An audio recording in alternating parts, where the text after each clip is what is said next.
So, bad choice in a mobile framework. Welcome back. Um, Another thing can damage a business or a startup software product is bad choice in their mobile framework.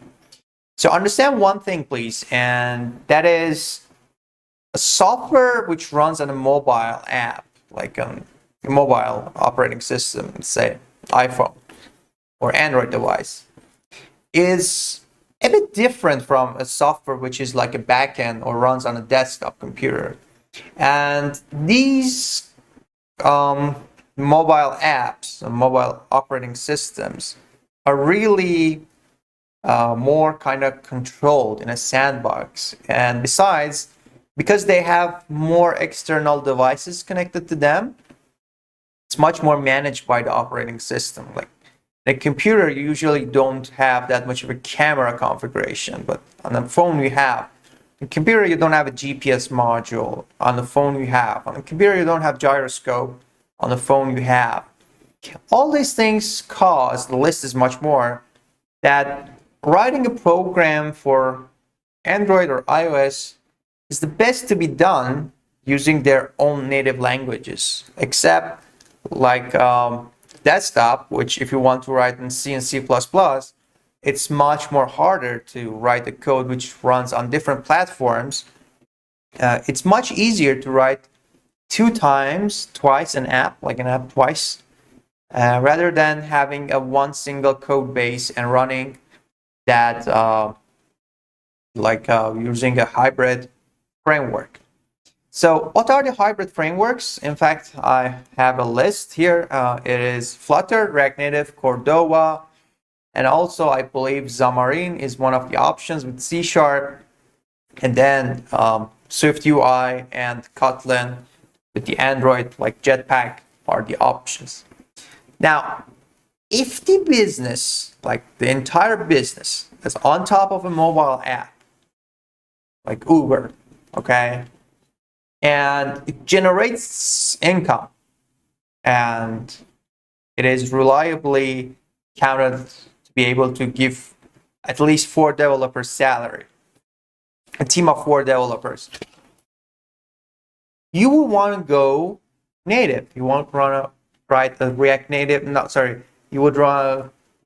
You want to go native, like Swift UI or Android or Kotlin, and you don't want to mess up with a hybrid framework because the performance, the speed really matters there. And usually people who are using apps are not that patient. Its app market is super competitive. So if you are shipping a slower app, just because your app is slower, you would lose a lot of potential clients. Having said these and all of the details, I believe the solution is a bit different for many customers. And what I suggest for them, what I just bring up for a small company or a software which does not require such high performance in the beginning, is to use Cordova and embed their web application inside a web view and call it an app.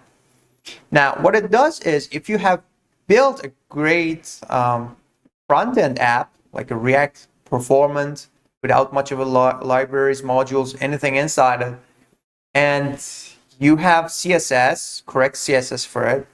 For example, as I have in the Academy X, it just compiles directly into mobile. The same thing with just managing the permissions. It might not be a bad choice to do in the first place because you could convert that app, if it's written again correctly, by a day into a mobile application. And in the meantime, you can monitor the market and see if it's growing, then you are starting, I need to build my native apps. Now I see lots of people use React Native. I built a lot of React Native for people. I built sometimes Flutter, and I never have experience in Xamarin, but there are people building in that. Usually you do not see any successful products on top of them. Any successful person just uses the native one. And usually we can't say that it's solely because of the problem of language framework. It's just people who are rich do not take the risk to go something unreliable or wait for a feature to come out for a hybrid system. And if you want to invest your time as a developer, I would suggest Swift or Kotlin. Just learn the major framework and work in companies that use that. And as a conclusion, for very beginning, let's build a very good web app embedded, and then we will create a native app if we really had to. Thank you so much. After a quick break, we're gonna continue the course.